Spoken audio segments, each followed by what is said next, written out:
স্টুডেন্টরা এখন মাঠে আছে, সেই জন্য আমরা শান্তিতে একটু দোকানদারি করতে পারতাম, কিন্তু স্টুডেন্টরা যখন চলে যাইব তখন আমাদের কে বাঁচাইব? যখন আওয়ামী লীগের ছেলেপেলেরা ছিল তখন মনে করেন কারোর থেকে 1,000 টাকা নিত, কারোর থেকে আবার প্রতিদিন 5,000 টাকা নিত। কি একই মানে এক মার সন্তান দুইটা। আপাতত স্টুডেন্টরা করার পরে এখন আর চাঁদা আপাতত লাগতেছে না।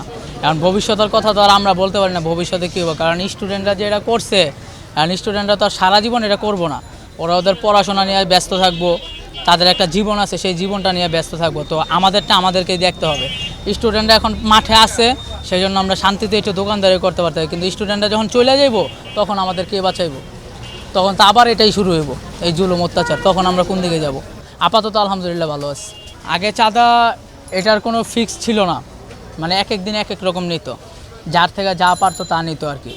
যখন আওয়ামী লীগের ছেলেপেলেরা ছিল তখন মনে করেন কারোর থেকে 1,000 টাকা নিত, কারোর থেকে আবার প্রতিদিন 5,000 টাকা নিত, কারোর থেকে 10,000 টাকা নিত। এটা বেচা কেনার উপর নির্ভর করে, ব্যবসার উপর নির্ভর করে। যেমন একটা মাছের দোকান, মাছওয়ালাটা নিতে আছে যে জায়গায় 500 টাকা, সেই জায়গায় একটা খাসির দোকানদার বা একটা গরুর দোকানদার, কষাই জাতীয় যারা আছে, মানে যাদের ইনকাম সোর্সটা একটু ভালো টাইপের, তাদের থেকে নিত 5,000 7,000 এরকম করে, যেটার থেকে এখন আমরা একটু রেহাই পাইছি আল্লাহর রহমতে। দাম টাম কম রাখতে বলতে আমরা যখন কম কিনতে পারি তখন আমরা কমে দিতে পারি, কিন্তু আমাদের হাটে যদি বেশি কিনা পড়ে আমরা কমে কিভাবে দিব বলেন? কেউ কি চাঁদা নিতে আসছিল বা যে কোনো সময় কেউ আসতে পারে? আসতে পারে, মনে হয় না আসবে। এখন 5 তারিখের পরে 6 তারিখে আসছিল, এখন এরপরে আর আসে নাকি। কারা আসছিল চাঁদা নিতে? জানি না সঠিক এখন কারা আসছে, সঠিক কোন দলের। আগের থেকে আর কি আপনার আসলে ওইরকম উল্লেখযোগ্য কিছু কমেনি, কিছুটা আপনার দামে হয়তো তারতম্য হয়েছে আর কি। হয়তো মাছের দাম হয়তো গেলাম যে আপনার হয়তো যেমন ইলিশ মাছ আপনার কেজিতে 100 টাকার মতো একটু কম বলছে আর কি আগের থেকে। ফল ফ্রুটস আপনার বা নিত্য প্রয়োজনীয় খুব বেশি আপনার তারতম্য হয়নি, আগের মতোই আছে, হয়তো 10 টাকা 20 টাকা এরকম কমিয়েছে, এর বেশি কিছু না।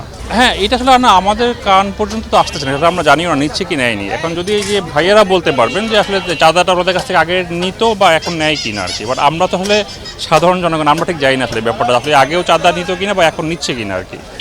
বাট যদি না নিয়ে থাকে এখন, অবশ্যই এটা ভালো, অবশ্যই এটা না বলার তো কিছু নেই, অবশ্যই ভালো। এবং আমরা চাই যে এই জিনিসগুলো যেন উঠে যায় আস্তে আস্তে, চাঁদা বা মানুষকে হয়রানি করাটা যেন উঠে যায় আস্তে আস্তে, কারণ আমরা সাধারণ জনগণ এতটুকুই চাওয়া আমাদের।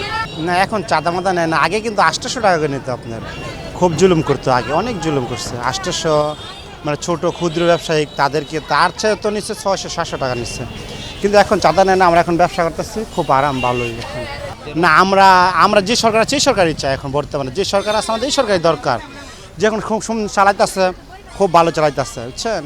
চাঁদাবাস নাই, কোনো কিছু নাই, চাঁদা মুক্ত। আপনি বিএমপি কন আর আমি লিখন দুটো একই, হ্যাঁ ভাই এক মার জন্মরে দুইটা। যে তত্ত্ব সরকার আছে এটি খুব ভালো, আমরা এমন সরকারই চাই অবশ্যই 100%। একই মানে এক মার সন্তান দুইটা ভালো। আমরা চাই শান্তি শৃঙ্খলা, যে দেশ চালাবো হ্যাঁ আঙ্গ রাজা, যে গরিবের দুঃখে সুখে আছে হ্যাঁ আঙ্গ রাজা। এই জীবন আর নির্যাতন আল্লাহ যদি বাঁচে, হেরা যদি ঠিক থাকে চাঁদার লিগা রাখে।